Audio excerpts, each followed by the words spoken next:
Assalamualaikum warahmatullahi wabarakatuh.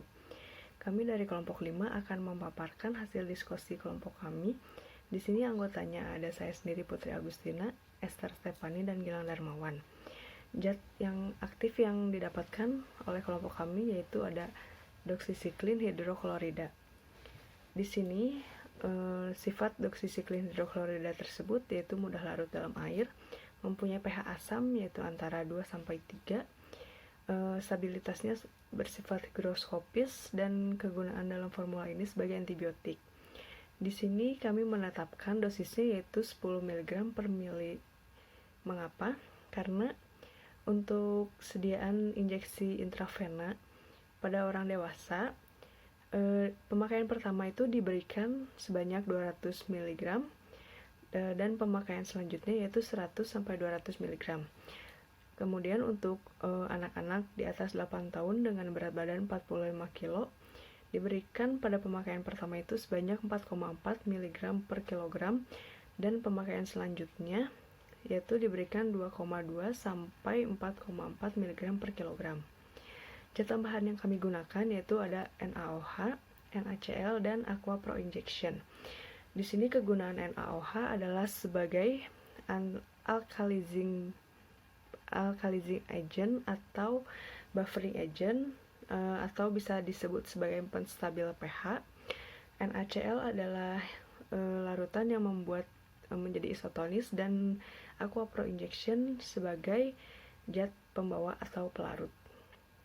Formulanya ada zat aktif sebagai doksisiklin, NaOH, dan NaCl juga API. Hanya injeksi, maka kita harus menghitung tonisitasnya. Tonisitas doksisiklin dengan nilai PTB-nya itu 0,07 dengan konsentrasinya 1%. Didapati hasil 0,781 gram per 100 ml itu menunjukkan hasilnya hipotonis. Karena hipotonis ini kita harus ada penambahan NaCl biar isotonis. Maka dengan perhitungan 0,9 dikurangi 0,119 didapati hasil 0,781 gram per 100 ml. Lalu kita konversi menjadi 7,81 mg per mili. Nah, untuk injeksi ini kita harus ada volume yang dilebihkan. Ada rumusnya yang khusus ampul, kita memakai 3 ampul, didapati hasil volumenya itu dalam 3 ampul 8 mili.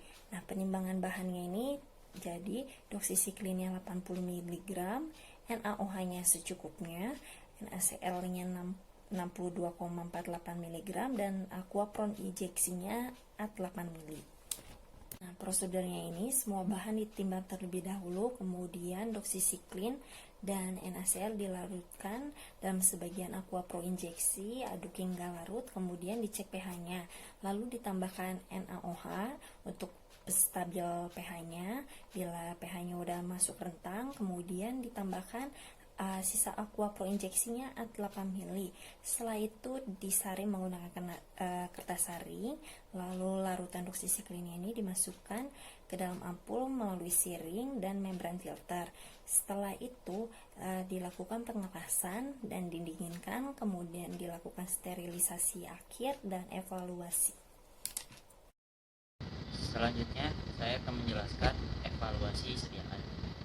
Setelah evaluasi fisik, yang pertama ada uji kejernihan. Uji kejernihan dilakukan secara visual, biasanya dilakukan oleh seseorang yang memeriksa wadah bersih dari luar di bawah penerangan cahaya yang baik. Yang kedua, pengujian kebocoran.